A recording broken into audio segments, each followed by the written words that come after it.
So let's take a look at some of those neat little string functions that we saw previously. So I'm going to start off by just simply typing in first name equals Christopher. We'll just get that stored. And then last name equals Harrison. Perfect. Now, like we've already seen, we can concatenate things together by using that plus sign. So if I say print and I say first name, and by the way, a little IntelliSense bit of functionality for you. If you see the word that you want already highlighted, all that you need to do is hit Tab, and that will complete it out for you. It'll save you a little bit of typing. So if I say first name plus last name, save this, and then I go ahead and run this,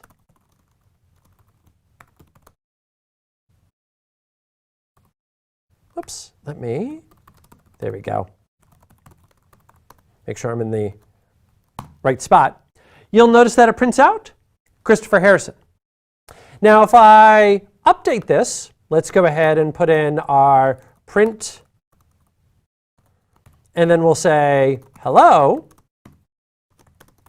first name, a space, and then our last name. And again, I'm using that tab to help me out with the autocomplete. Now what you're going to notice is that it gives us that hello Christopher Harrison with the spaces inside of there. Now, if instead of printing it out like that, maybe I wanted to go ahead and bring that in from the user, and let me just comment out the code so that way it will still be in existence there.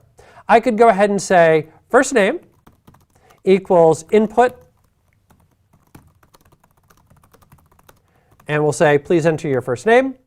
And then, and actually before I do this, I want you to notice right here that little last name and those little green squigglies, yes, that is the technical term, underneath there, that's Visual Studio Code letting you know, hey, there's something that's not quite right here.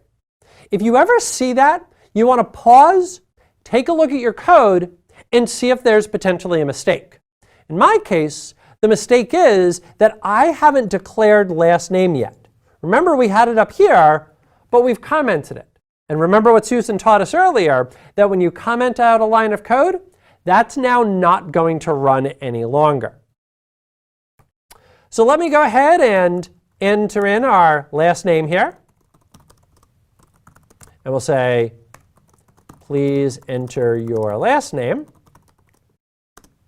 And now, let's go ahead and run this, and we'll see what happens.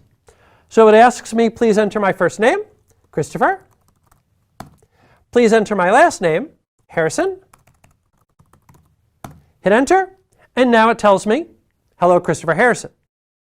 And if we want to go ahead and capitalize everything, we can go ahead and say capitalize and capitalize.